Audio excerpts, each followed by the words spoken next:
Anak, linggo ngayon, nagsimba ka na ba? Ang biyaya ng pag-ibig ng Diyos ay para sa lahat ng pumili sa Kanya. Ang mataas ay ibinababa at ang mababa ay itinataas. Kapag ika'y nasa taas, huwag kang manapak nang hindi ka ibagsak.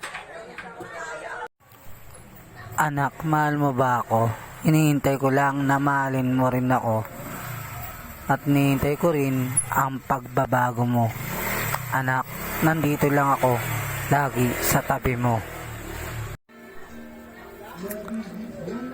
Ako ay nagkatawang tao. Ako ang mukha ng Diyos na hindi nakikita.